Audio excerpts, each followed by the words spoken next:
ओम वैदिक प्रज्ञा व्याख्यान मालायां सर्वेषां हार्दं स्वागतम्। सर्वप्रथम गायत्री मंत्रेण सह ईश्वरस्य स्तुति प्रार्थना उपासना कुर्मः। ओम भूर्भुवः स्वः तत्सवितुर्वरेण्यम्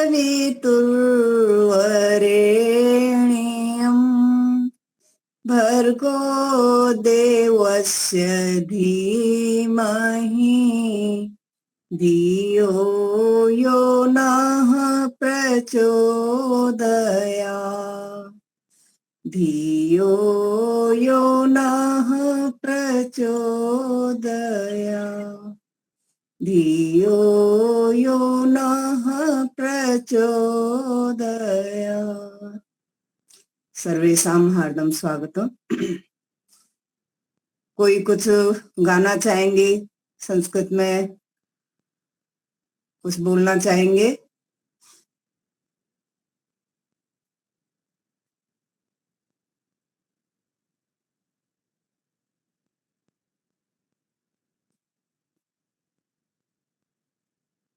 हाँ, रोहिणी जी, भानुबेन, कुछ बोलना चाहते हो?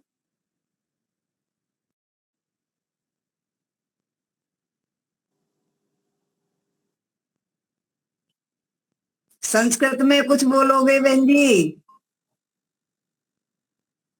अनम्यूट। नमस्ते जी। हाँ, नमस्ते। संस्कृत में कुछ सुनाइए। संस्कृत में नहीं आता है। आप सुनाइए दीपालिका जी।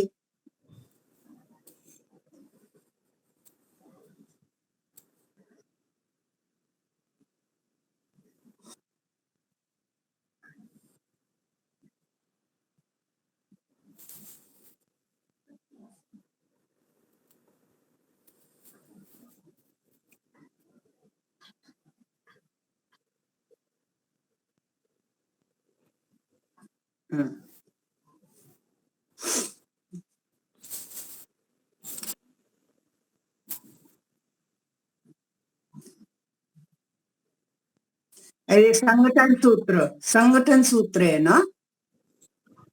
हाँ, संगच्छध्वम संबद्धध्वम हाँ, संगच्छध्वम। देखिए, स पर बिंदी है, अनुस्वार है ना?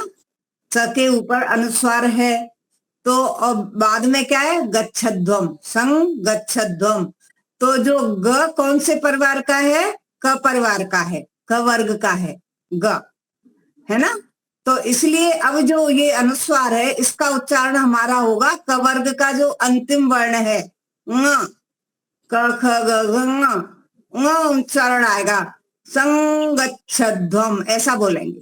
संगच्छध्वम संवद्धध्वम संवो मनांसि जानताम देवा भागम यथा पूर्वे समजानाना उपासते।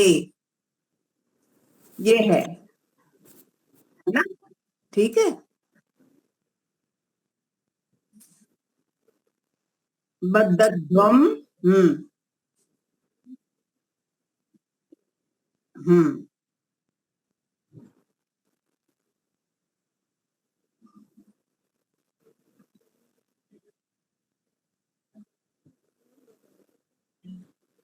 हम्म हाँ, अब यहाँ पर य आएगा उच्चारण। च वर्ग का है ज,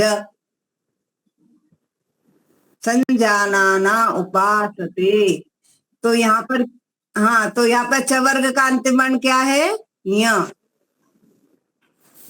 च छ ज झ य। तो यहाँ पर य का उच्चारण आएगा संजानाना उपासते। ठीक है। हाँ, ठीक है। वो मैंने एक पोस्ट डाली हुई थी कि अनुस्वार का शुद्ध उच्चारण कैसे करें, तो उसमें ये सभी आ जाता है। या तो आपके पास होगी, नहीं तो मैं फिर से आपके पास पोस्ट कर दूंगी। तो जो अनुस्वार होता है, उसके बाद वाले जो पद का जो वर्ण होता है, वो कौन से वर्ग का है, उसके अनुसार उसका उच्चारण होता है, उसके अंतिम वर्ण के अनुसार।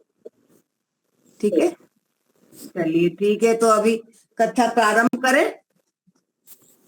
ठीक है, अभी कोई किसी को नहीं सुनाना है तो पिछली कक्षा में हमने सत्री और सानच इन दो प्रत्ययों के प्रयोग देखे थे, इनके द्वारा बनाए हुए कृदंत शब्द देखे थे।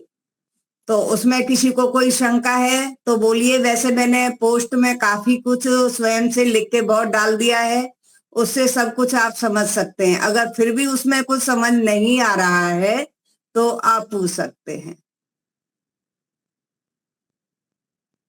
मैंने पोस्ट डाली हुई है, उसमें भी कुछ समझ नहीं आ रहा हो तो आप पूछ सकते हैं।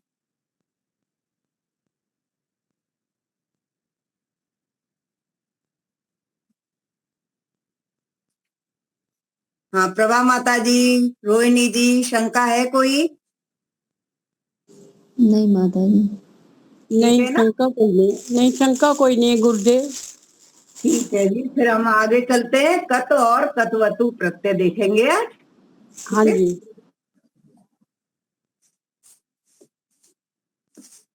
तो सबसे पहले तो आप ये जो कत और कतवतु प्रत्यय ये भूतकालिक होते हैं, भूतकाल में के अर्थ में इनका प्रयोग होता है। ठीक है। तो इनके जो नियम है उनको आप फिर से एक बार, अगर आपने नोट किए हैं तो ठीक है, अगर नहीं नोट किए हैं तो फिर से एक बार मैं रिवीजन उनका कर देती हूँ, उसके नियम किस तरह से ये प्रयोग होते हैं। ठीक है। तो सबसे पहला नियम रहेगा इसमें।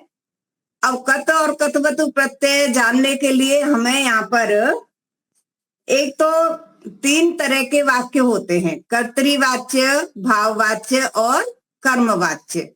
ये जानना आवश्यक है क्योंकि कत प्रत्यय का प्रयोग कर्मवाच्य वाक्यों में होता है।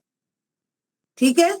और दूसरा है क्रियाएं, अकर्मक, सकर्मक और दुकर्मक, 3 प्रकार की क्रियाएं होती हैं। तो यहाँ पर हमें सिर्फ 2 क्रियाओं से संबंध रहेगा, अकर्मक और सकर्मक। तो इन दोनों तीनों चीजों को आपको दिमाग में रखना है। ठीक है। अभी हम नियम देखेंगे। सबसे पहला नियम है कत प्रत्यय सकर्मक धातुओं से, सकर्मक धातु किसे कहेंगे? जिसके साथ में कर्म होता हो। ठीक है। जिसके साथ में कर्म होता हो, जैसे राम पुस्तक पढ़ता है, तो यहां पर पुस्तक क्या है? कर्म है। ठीक है। अगर हम कहते हैं राम पढ़ता है, ये तो क्रिया तो सकर्मक है लेकिन यहाँ पर कर्म नहीं दिया है। राम सिर्फ पढ़ता है, अब वो क्या पढ़ रहा है वो पता नहीं। तो यहाँ पर क्रिया सकर्मक है लेकिन कर्म दिया नहीं है। तो अब इसके नियम में आएगा कि कत प्रत्यय सकर्मक धातुओं से कर्मवाच्य में प्रयोग होता है। अब कर्मवाच्य में क्या नियम रहता है बताएंगे कोई? रोहिणी जी, प्रभा माता जी, कर्मवाच्य वाक्य बनाने का नियम क्या है?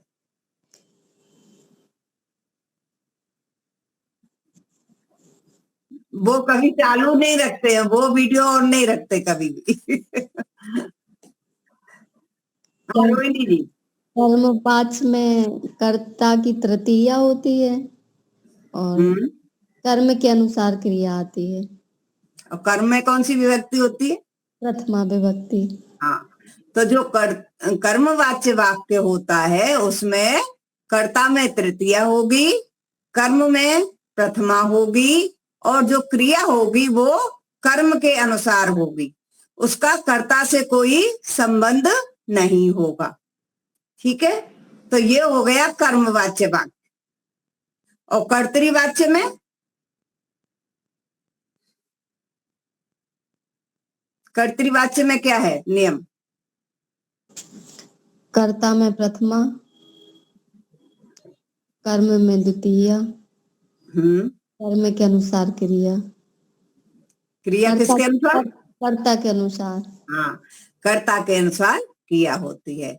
तो ये 2 नियमों को हमें ध्यान रखना है। तो सबसे पहला नियम है कत प्रत्यय प्रयोग करने का कि ये सकर्मक धातुओं से कर्म वाच्य में प्रयोग होता है। ठीक है, कर्म वाच्य में कर्ता में तृतीया होगी, कर्म में प्रथमा, और क्रिया जो है वो कर्म के अनुसार होगी। ये पहला नियम है। दूसरा नियम है, जब सकर्मक धातु में कर्म ना हो, जैसा कि मैंने अभी वाक्य बताया था कि राम पुस्तकम पठति, तो यहाँ पर कर्म है, और राम पठति यहाँ पर कर्म नहीं है, जबकि धातु कैसी है, सकर्मक है। तो यहाँ पर वही नियम बता रहे हैं कि जब सकर्मक धातु में कर्म नहीं होता तो क्रिया नपुंसक लिंग एक वचन की होती है। कर्ता में तो तृतीया रहेगी, लेकिन जो क्रिया रहेगी वो कर्म तो है नहीं जो कर्म के अनुसार लगे। अब वहां पर वो नपुंसक लिंग एक वचन की क्रिया हमेशा ही लगेगी, चाहे कर्ता एक वचन हो, चाहे कर्ता दो वचन हो, चाहे कर्ता बहुवचन हो, चाहे कर्ता स्त्रीलिंग हो, चाहे पुल्लिंग हो, कुछ भी हो, लेकिन क्रिया जो है नपुंसक लिंग की एक वचन की लगेगी। ठीक है। अब तीसरा नियम है, कत प्रत्ययांत शब्द विशेषणों की भांति भी प्रयोग होते हैं। विशेषण वाले वाक्य में क्या नियम होता है, जो विभक्ति लिंग और वचन विशेष्य के होते हैं वही विभक्ति वचन लिंग विशेषण के भी होते हैं। तो ये जो कृदंत शब्द बनते हैं कत प्रत्यय से, ये विशेषण की तरह भी प्रयोग होते हैं। ठीक है, जिस कर्ता के साथ ये प्रयोग हो रहे हैं उसी के अनुसार फिर इसके विभक्ति वचन और लिंग होते हैं। अब चौथा नियम है, अकर्मक धातु से, अभी तक हम कर्म सकर्मक धातु की बात चल रही थी, इन तीनों नियम में सकर्मक धातु के नियम थे। अभी चौथा नियम है अकर्मक धातु, जिसके साथ कर्म ना होता हो। ठीक है, जैसे हंसना, सोना, इसमें कोई कर्म नहीं होता है, वो कैसे सो रहा था, वो कैसे हंस रहा था, ऐसा इसके साथ कोई भी कर्म नहीं होता है, ये अकर्मक धातुएं हैं। तो अकर्मक धातु से कर्तृवाच्य भाववाच्य दोनों तरह के वाक्य बनते हैं। जो अकर्मक धातु होती है उससे कर्तृवाच्य वाक्य भी बनेंगे और भाववाच्य वाक्य भी बनेंगे।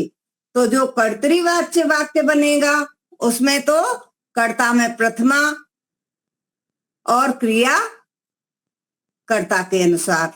ठीक है, जैसे रामः रामेण रामेण पठितम, राम के द्वारा पढ़ा जाता है, रामेण पठितः। और भाववाच्य हो गया, कर्तृवाच्य हो गया, और भाववाच्य में, कर्तृवाच्य में तो कर्ता में प्रथमा आएगी। ठीक है, राम पुस्तकम पठितः, या कर्म नहीं लेंगे तो क्या लेंगे, राम पठितः, एक वचन प्रथमा विभक्ति आ जाएगी कर्तृवाच्य में। फिर भाववाच्य में तृतीया विभक्ति होगी और क्रिया नपुंसक लिंग एक वचन होगा। ठीक है, तो जैसे रामेण पठितम, नपुंसक लिंग में क्या आएगा, पठितम एक वचन, नपुंसक लिंग एक वचन। पुल्लिंग में क्या आएगा, पठितः, स्त्रीलिंग में क्या आएगा, पठिता, और नपुंसक लिंग में पठितम। ठीक है, तो ये 4 नियम हुए इसके कत प्रत्यय के। ठीक है, तो अभी हम इनको थोड़ा सा समझेंगे। जो पुल्लिंग के जो शब्द बनेंगे, जैसे पठ धातु है तो उससे बनेगा पठितः, तो वह उसके रूप चलेंगे राम के समान, रामः रामौ रामाः। ऐसे ही पठितः पठितौ पठिताः। और स्त्रीलिंग में चलेंगे रमा के समान, पठिता, पठिते, पठिताः, रमा, रमे, रमाः। ठीक है। और नपुंसकलिंग में गृहम की तरह, पठितम, पठिते, पठितानि, पठितम, पठिते, पठितानि। ठीक है। तो अभी हम इनको थोड़ा सा बोर्ड पे लिखकर देख लेते हैं एक बार, इसके बाद हम कतवतु प्रत्यय देखेंगे। आप लोगों को ये चारों नियम पहले ध्यान में रखने हैं, ये चारों नियम उसमें लगेंगे। ठीक है।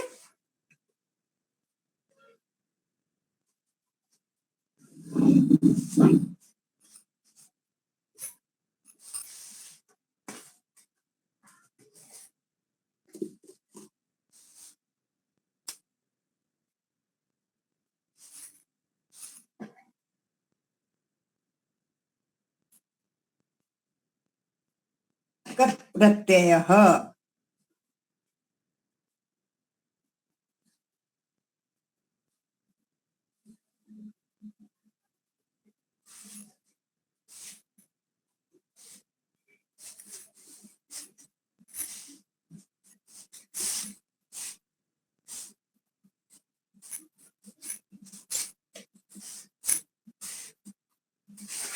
तो कत् प्रत्यय कैसे बनाएंगे हम?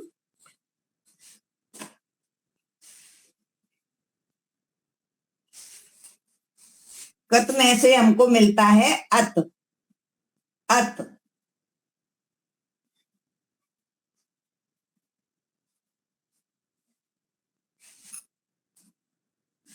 ये क हट जाता है, अत मिलता है।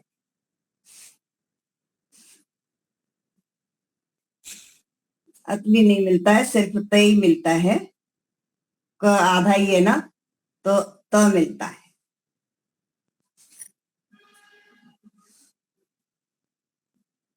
तो यदि पठ शब्द है, पठ धातु है, तो उसका पुल्लिंग में बनेगा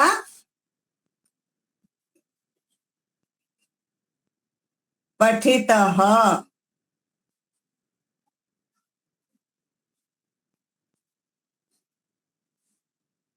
अर्थ हो गया इसका पढ़ा, पठितः यानी पढ़ा, भूतकालिक शब्द है ये। अब इसके रूप कैसे चलेंगे?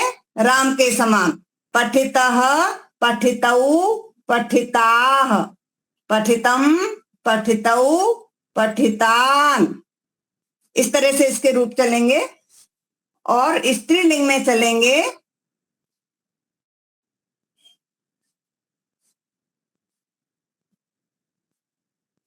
रमा के समान, पठिता।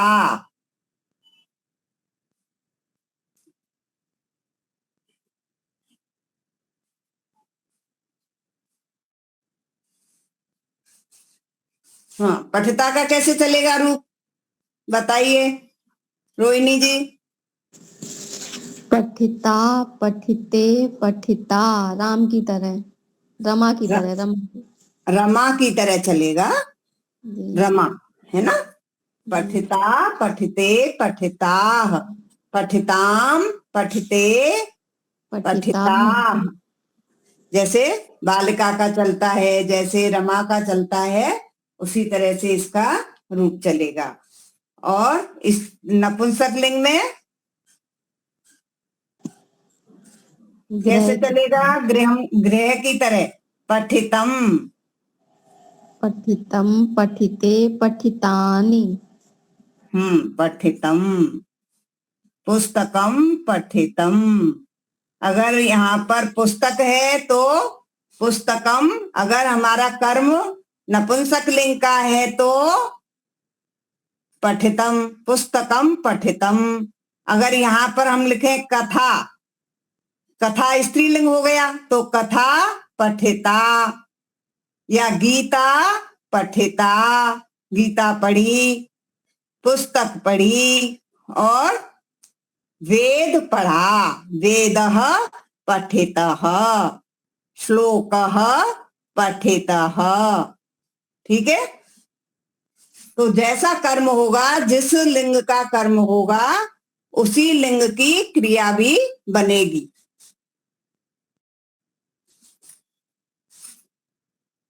अब इनके रूप तो पता चली गए आपको, इस तरह से चलेंगे तीनों के रूप, पूरे रूप। अब यहां पर हम देखेंगे एक वाक्य,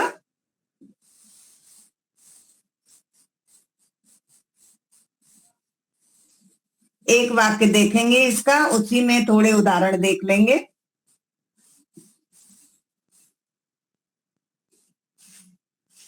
अब कट प्रत्यय से कौन से वाक्य में बनते हैं वाक्य, रोहिणी जी?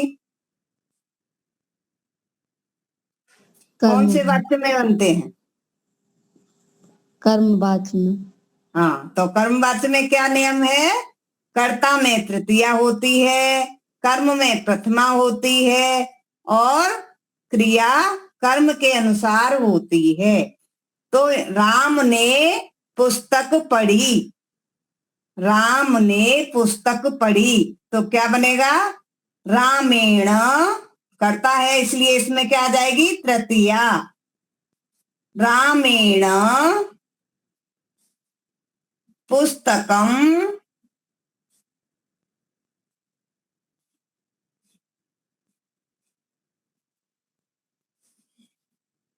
पठितम, क्योंकि ये पुस्तकम कैसा है?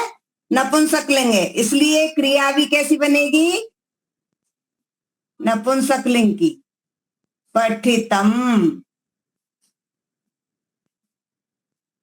अभी यहां पर हम इसे स्त्रीलिंग का पुल्लिंग का और बनाएंगे, तो रामेण गीता पठिता, रामेण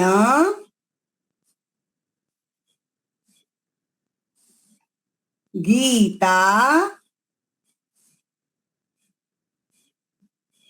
गीता कैसा शब्द है? स्त्रीलिंग, इसलिए जो कृदंत शब्द हमने कत प्रत्यय से बनाया है वो पठिता, वो भी स्त्रीलिंग का बनेगा।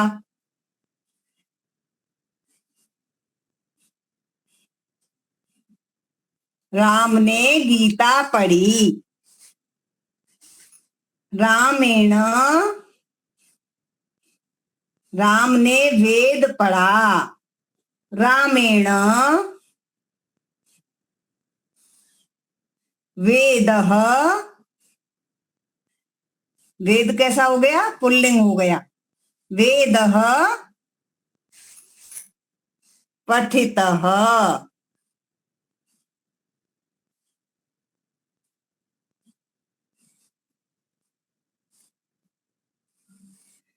तो अब ये कर्मवाच्य में अब हम यहाँ पर देख रहे हैं कि जो क्रिया है उसमें अंतर आया है, कर्ता के अंदर कोई भी अंतर नहीं है।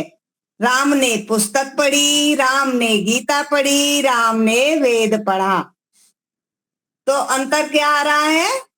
कर्म का। तो कर्म में जो अंतर है पुल्लिंग नपुंसक पुल्लिंग, स्त्रीलिंग नपुंसकलिंग, तो इनके अनुसार ही ये क्रिया है। इसलिए क्रिया कैसी है? कर्म पर आधारित है। क्रिया का असर किस पे पड़ रहा है? कर्म पर। तो इसलिए ये कैसा है? कर्मवाच्य वाक्य में कर्ता में तृतीया है, कर्म में प्रथमा है पुस्तकम, और क्रिया कर्म के अनुसार है, क्योंकि कर्म कैसा है? प्रथमा विभक्ति, एक वचन, नपुंसक लिंग। तो ये पठितम भी कैसा है? प्रथमा विभक्ति, नपुंसक लिंग, एक वचन। तो ये विशेषण की तरह भी काम करता है। ठीक है, इतना समझ में आ गया? हाँ रोहिणी जी और प्रभा जी आप बोलिए, और कोई तो इसमें इंटरेस्ट लेंगे नहीं? आप बोलिए। एक ठीक बात है? है, कर्म के हिसाब से होगी क्रिया। हाँ, चाहे कर्ता पुल्लिंग है लेकिन क्रिया जो है वो कर्म के हिसाब से होगी। हाँ, कर्म वाक्य में जो हाँ क्रिया जी। होती है वो कर्म के अनुसार होती है। ठीक है। हाँ जी, हाँ जी। और कर्ता में तृतीया होती है। ठीक है, तो ये कत प्रत्यय का उदाहरण हो गया। हाँ जी, हाँ जी। यहाँ और भी हम ले सकते हैं। जैसे उसने पुस्तक पढ़ी, ठीक है। उसने के लिए वह का क्या आता है, सह आता है। तो सह का क्या आएगा, तेन। तेन पुस्तकम पठितम, तेन गीता पठिता, तेन वेदः पठितः। यहाँ पर ये कर्ता तेन ही आएगा, तृतीया विभक्ति। ये अपना कौन सा शब्द है, सह, कौन से शब्द का है रूप, सह, तत्व, अस्मद, तद, युष्मद, कौन सा है, तत् है। तद, ठीक है, तत् शब्द है पुल्लिंग में। ठीक है, अस्मद का क्या बनेगा, अहम, आवाम, वयम। युष्मद का क्या बनेगा, तुम, तुम, युवाम, यूयम।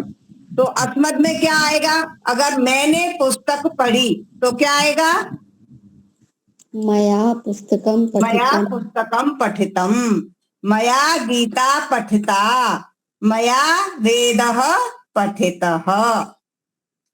और युष्मद में क्या आएगा, तूने पुस्तक पढ़ी, त्वया पुस्तकम त्वया पठितम, पुस्तकम पठितम, त्वया गीता पठिता, त्वया वेदः पठितः। ठीक है, तो ये अभी क्लियर हो गया ना बिल्कुल, कत प्रत्यय। जी कोई मैडम। शंका नहीं है ना कत प्रत्यय में। चलिए, अभी इसके बाद हम लेंगे कतवतु प्रत्यय। ठीक है,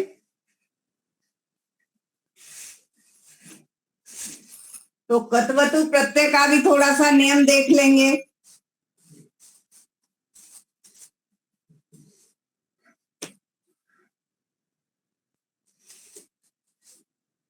कतवतु प्रत्यय का, कतवतु में से हमें मिलता है तवत। ठीक है, अब कतवतु प्रत्यय जो प्रयोग होते हैं, अर्थ तो इनका भी वही भूतकाल में होता है जो कत प्रत्यय का होता है, लेकिन इनका प्रयोग होता है कर्तृवाच्य में। उसका प्रयोग कहाँ हो रहा था, कर्मवाच्य में, और इसका प्रयोग होगा कर्तृवाच्य में। उसका एक अकर्मक का उदाहरण और देख लेते हैं, कत प्रत्यय का अकर्मक का उदाहरण बाकी है, वो देख लेते हैं।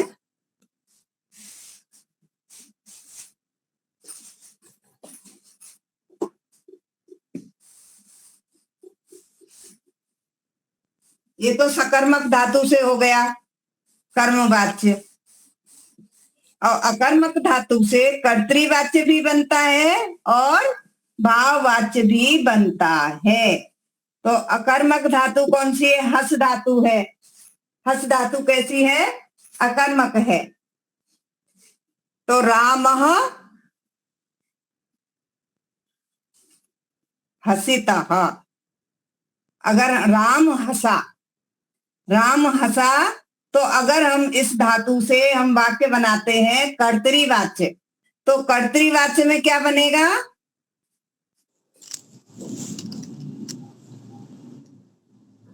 कर्तृवाच्य में बनेगा रामः, धातु वो कृदंत शब्द बनेगा हसितः।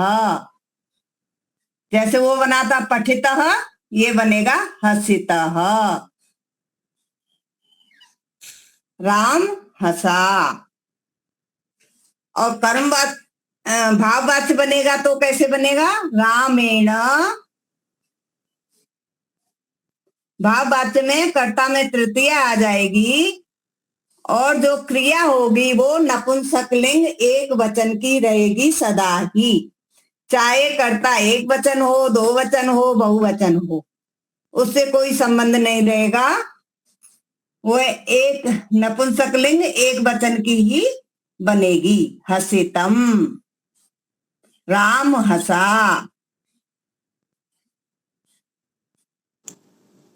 तो एक ये नियम है अकर्मक धातु के लिए। वो सकर्मक धातु के प्रयोग थे और ये है अकर्मक धातु का प्रयोग। माता जी ऐसा भी तो बन सकता है, रामा आहसत। आहसत वो बनेगा, वो तो उस लंग लकार में बनेगा। जी हाँ, राम आहसत वो तो लंग लकार में बनेगा। ये तो आपको एक एक्स्ट्रा नॉलेज है जी जी कि भूतकाल में और कैसे बना सकते हैं आप। भूतकाल का लंग लकार में तो हमने पहले पढ़ ही लिया है, लेकिन ये हमारी एक्स्ट्रा नॉलेज है। एक्स्ट्रा ये कृदंत शब्दों से भी भूतकाल के शब्द बनते हैं। ठीक है, अब हम देखेंगे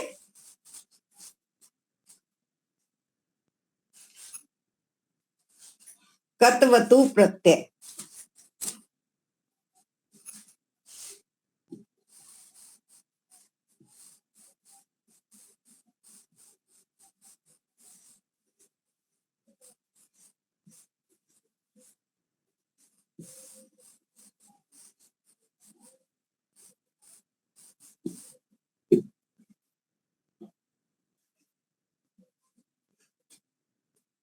कत्वतु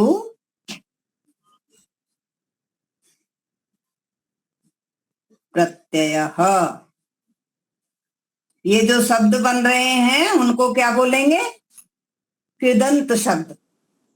कत्वतु कृदंत, कत प्रदंत, कत प्रत्यांत कृदंत, कत्वतु प्रत्यांत कृदंत। इनके जो शब्द बनते हैं पठितः, लिखतः, खादितः, हसितः, ये सब क्या है? कृदंत हैं।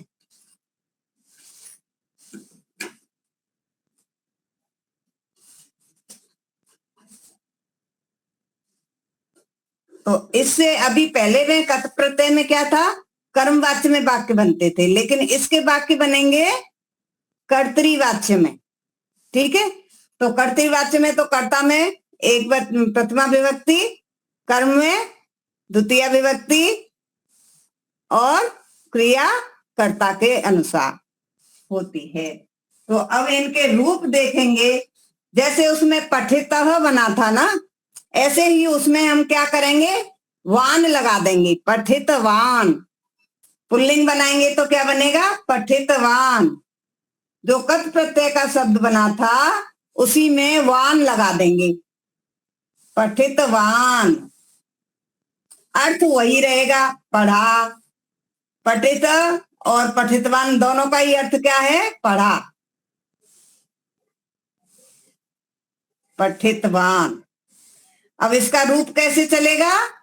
भगवान की तरह, भवान भवन्तौ भवन्तः, भवन्तम भवन्तौ भवतः, इसके समान इसका रूप चलेगा। और जो स्त्रीलिंग में रूप चलेगा वो चलेगा नदी के समान। स्त्रीलिंग में बनेगा पठितवती,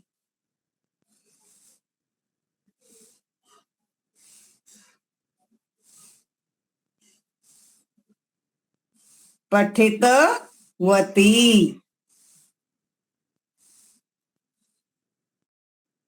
तो इसका रूप चलेगा नदी के समान। और नपुंसक लिंग में चलेगा पठितवत, जगत के समान।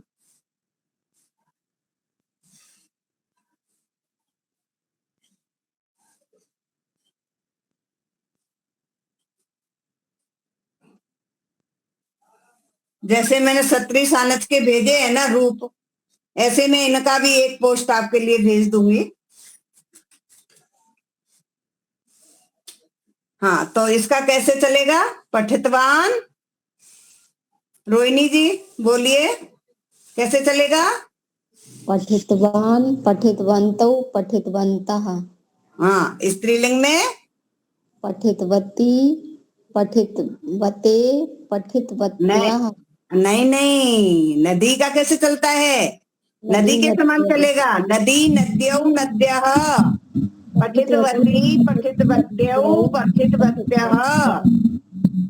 कैसे गुरुजी, चलेगा? गुरुजी क्षमा करें अगर मैं गलत ना हूं तो।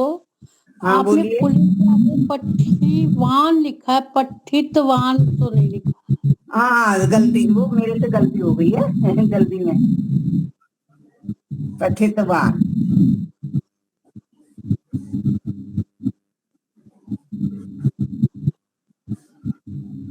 वो जल्दी में गलत हो गया है। पठितवान, ठीक है। हाँ जी।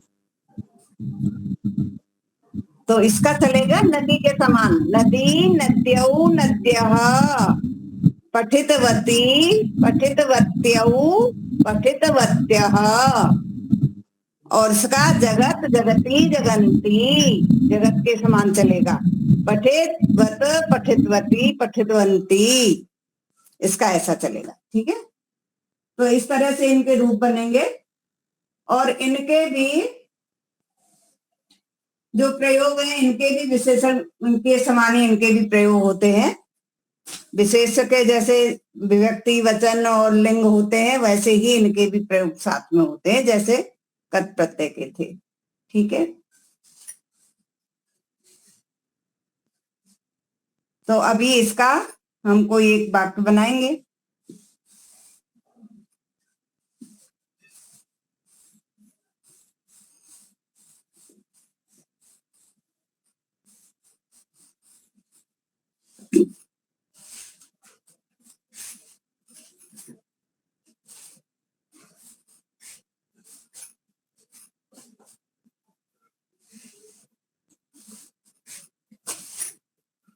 ये कैसे होते हैं कटवतु के?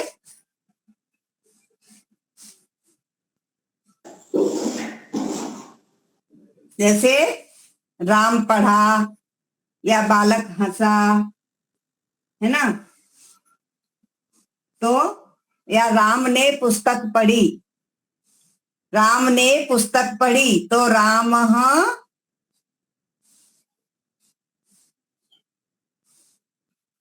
पुस्तकम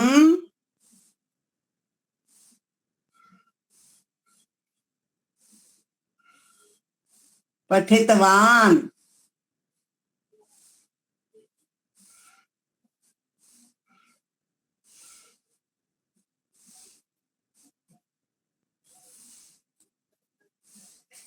ठीक है।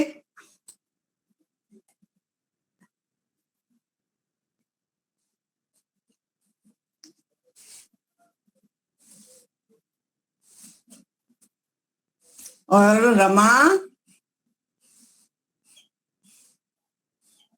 पुस्तकम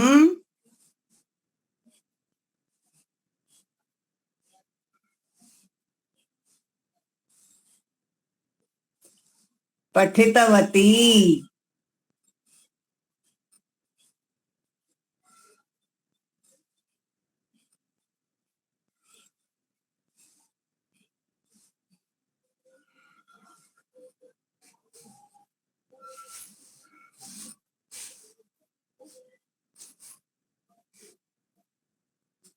यहाँ नपुंसक में ले लेंगे हम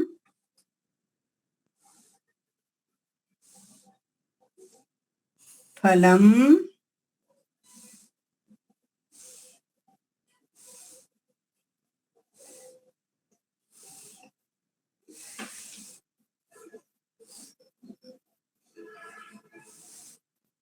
वृक्षात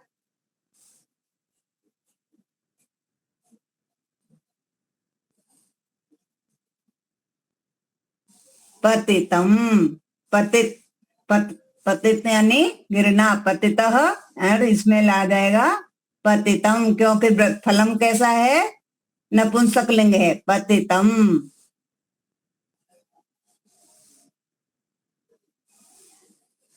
नहीं, इसमें कैसे चल रहा था? पतितवत आएगा ना, पतितवत।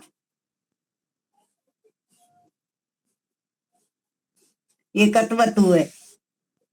यदि कत प्रत्यय होता तो उसमें पतितम आ जाता, और ये कतवतु में पतित्वत फल वृक्ष से गिरा। तो इस तरह से यहाँ पर अब ये जो क्रिया है उसका सीधा असर किस पे है? कर्ता पर है। जैसा कर्ता है वैसे ही क्रिया है। राम पुल्लिंग है तो क्रिया भी पुल्लिंग की है, कृदंत शब्द जो है। और रमा स्त्रीलिंग है तो पठितवती भी स्त्रीलिंग है। फलम नपुंसक लिंग है तो पठितवत क्रिया भी स्त्रीलिंग है। तो इस तरह से ये कतवतु के प्रयोग होते हैं और इनके विशेषण के समान भी प्रयोग होते हैं। जैसे एक वाक्य देखेंगे, विशेषण की तरह कैसे प्रयोग होते हैं वो देख लेते हैं। एक वाक्य देखते हैं।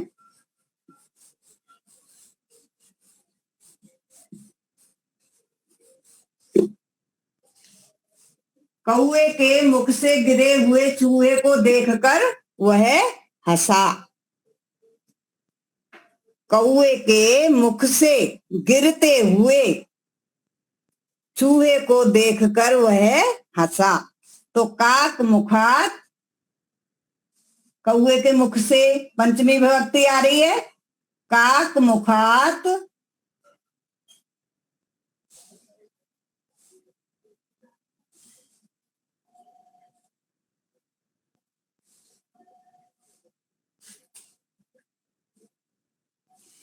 अब गिरते हुए चूहे को, तो चूहा क्या है? यहाँ पर विशेष है तो चूहे को यहाँ पर आएगी द्वितीय विभक्ति कर्म में। और ये जो गिरते हुए शब्द क्या है? ये कृदंत है, ये कतवतु प्रत्यय से बना हुआ है। तो पतितवंतम, काक मुखात पतितवंतम मूषकम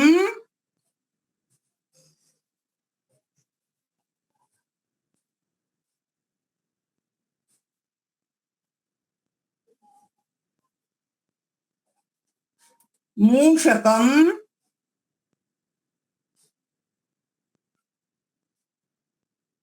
अब यहाँ पर ये मूषकम जो है विशेष है और इसके विशेषण की तरह गिरते हुए चूहे को देखकर, दृष्टवा।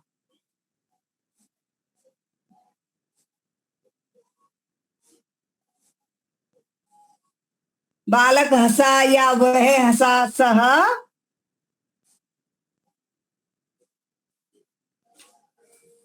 अहसत। अब यहां पर हमने ये लंग लकार का प्रयोग किया है, अहसत, हंसा।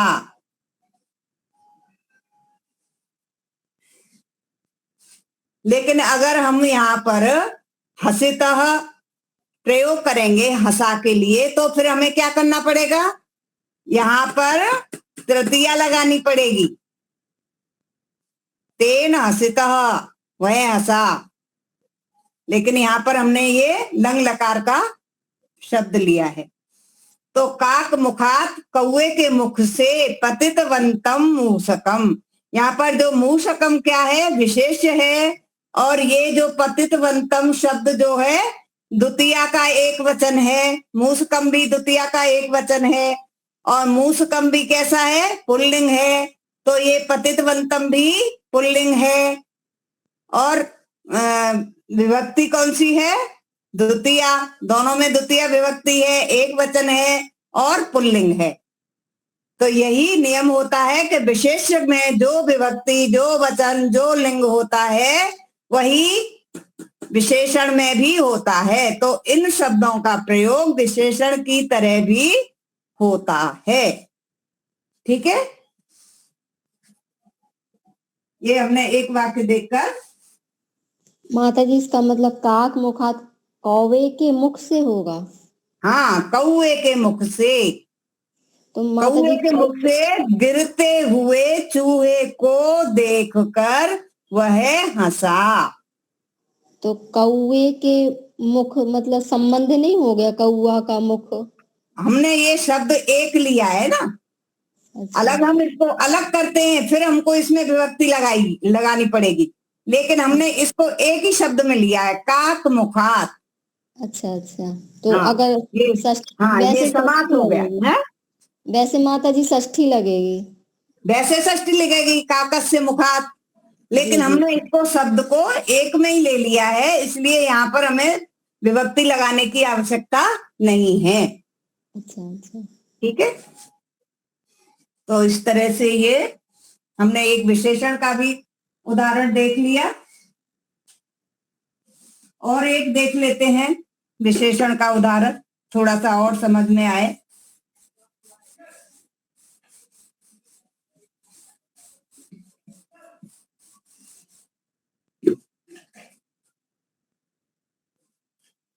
प्रयाग से आई हुई लड़की की यह पुस्तक है। किसकी पुस्तक है? प्रयाग से आई हुई लड़की की। तो आई हुई जो शब्द बनेगा वो कृदंत बनेगा, तो ये विशेषण की तरह काम करेगा। और लड़की क्या है? विशेष्य है, लड़की की। ठीक है, तो प्रयाग से, प्रयागात, प्रयागात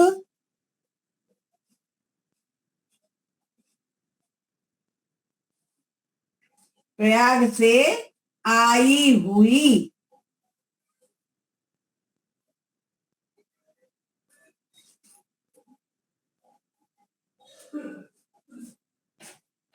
षष्ठी आएगी, आई हुई लड़की की, तो षष्ठी विभक्ति आएगी।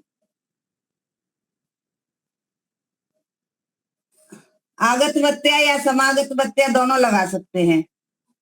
समागत वत्याह,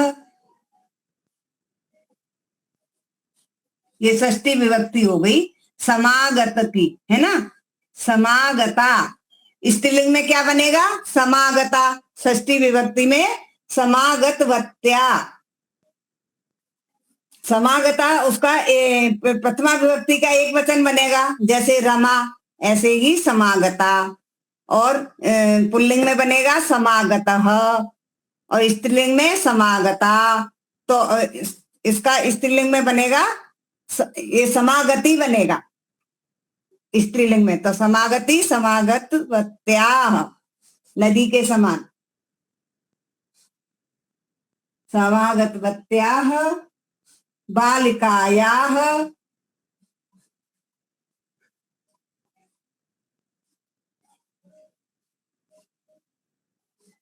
ये दोनों में षष्ठी विभक्ति आ गई। तो ये इसका विशेषण हो गया, और ये हो गई विशेष्य। बालिकाया क्या हो गया? विशेष। और समागत्याह ये हो गया विशेषण की तरह बना हुआ कृदंत, कतवतु प्रत्यय से बना हुआ कृदंत शब्द। इदम पुस्तकम अस्ति।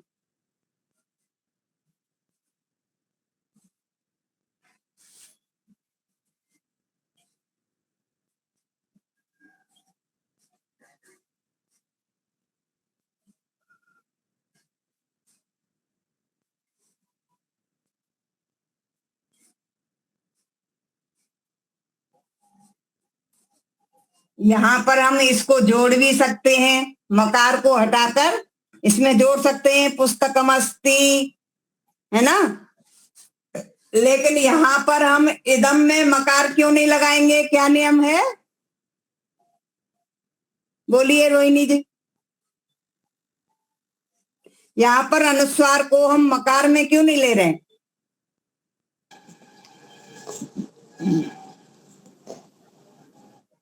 क्योंकि उसका जो आगे वाला ये शब्द है, पद है, उसमें पहला वर्ण क्या है? व्यंजन है। जन है। इसलिए ये मकार जो ऐसे, ये शब्द क्या है? इदम, ये शब्द है इदम। लेकिन पीछे क्या शब्द आ रहा है? पुस्तकम। इसलिए ये व्यंजन होने की वजह से इसको मकार को हटाकर अनुस्वार। अनुस्वार बन जाता है। और यदि स्वर है तो वह इसमें जुड़ भी सकता है, और नहीं जोड़ेंगे तो ऐसा भी लिख सकते हैं, पुस्तकम अस्ति। ठीक है, माता जी समागतवत्या का मतलब क्या होता? आई हुई? हाँ, प्रयाग से आई हुई लड़की की यह पुस्तक है। तो आगतवत्या भी समागतवत्या लिख सकते हैं, ये आगतवत्या बहुवचन भी लिख है क्या? सकते हैं, समागतवत्या भी। आगत, आगतः, आगति, आगतवत, ऐसे बनेंगे। तो माता जी ये बहुवचन में है क्या? वत्या, आगतवती, नहीं आगतवत्यौ, नहीं, ये बालकाया है, बहुवचन है क्या? ये एक नहीं ये वचन है ना, जी। तो ये भी एक वचन ही है। तो आप उसमें तो पठितवती स्त्रीलिंग में बताया था, पठितवती इस तरह से हाँ, तो पठितवती उसका पठितवती। उसका क्या आएगा फिर बताओ, उसका क्या आएगा? उसका क्या आएगा षष्ठी विभक्ति में? अच्छा, पठितवत्या, हाँ षष्ठी में आएगा। वही आएगा ना। जी जी जी। ठीक है, नदी का रूप ध्यान करेंगे तो वही आएगा, नद्याः। ठीक है, चलिए अभी ये दोनों प्रत्यय हो गए, कत और कतवतु। ठीक है, अब इसमें कोई शंका है तो बोलिए।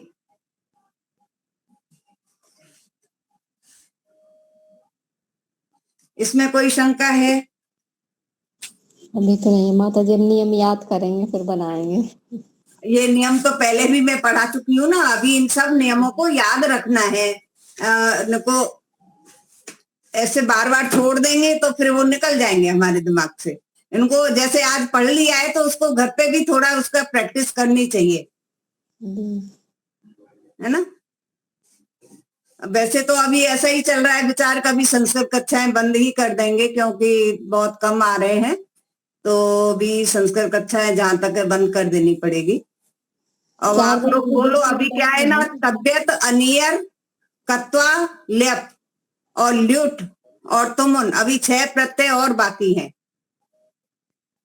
तो आप लोग को क्या करना है, अभी करना है कि नहीं करना है? जी माता जी, हफ्ते में तो कर लेंगे क्योंकि 4 बजे से और भी क्लास है ना, तो सब लोग वो सारे लोग उसमें जुड़ गए हैं। चलिए ठीक है, फिर अभी देखते हैं, अभी विचार करते हैं, नहीं तो फिर बंद कर देंगे ऐसा होगा तो, है ना। आप लोगों को पूछना हो तो फिर अपने वाले पे मैसेज करके फिर उस पर किसी दिन ले लेंगे, अगर इस पर नहीं चलाएंगे तो। ठीक है, क्योंकि अभी मुनि जी का ऐसा कहना है कि संस्कृत में आते नहीं है, तो फिर यहाँ पर हम कुछ और प्रारंभ करेंगे। जी। ठीक है, तो फिर कौन सी होगी फिर माता जी? वो रहेगी तो मेरे लिए ही मंगलवार, लेकिन फिर और कुछ ऐसा कुछ तैयारी करेंगे कुछ बोलने के लिए संस्कृत को छोड़कर। अच्छा। हाँ, ठीक है, तो अभी किसी की कोई शंका नहीं है दीपालिका जी? बंद करते हैं, अभी किसी की कोई शंका नहीं है। अभी ये दोनों प्रत्यय तो पूरे हो चुके हैं, तो अभी देखते हैं अगले मंगलवार को अगर उपस्थिति नहीं रहती है तो फिर देखेंगे संस्कृत का करें या नहीं करें।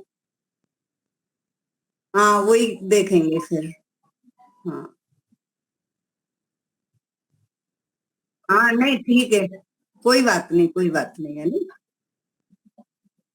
चलिए,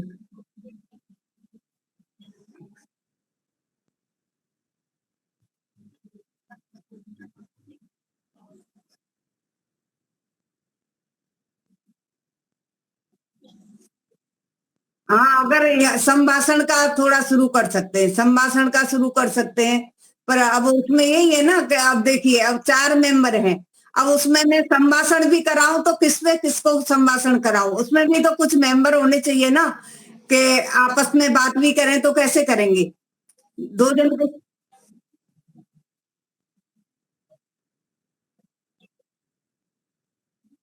हाँ, इसलिए अभी देखते हैं।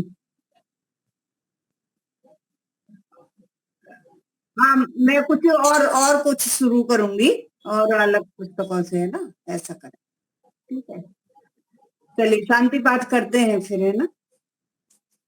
ओम द्यौ शांतिरंतरिक्षं शांतिः पृथिवी शांतिरापः शांतिरोषधयः शांतिः वनस्पतयः शांतिर्विश्वे देवाः शांति ब्रह्म शांतिः सर्वं शांति शांतिरेव शांति सामा शांतिरेधि। ओम शांतिः शांतिः शांतिः। सर्वेभ्यो नमः। पुनः मिलाम। अभी व्याकरण क्या है, थोड़ा कठिन पड़ता है।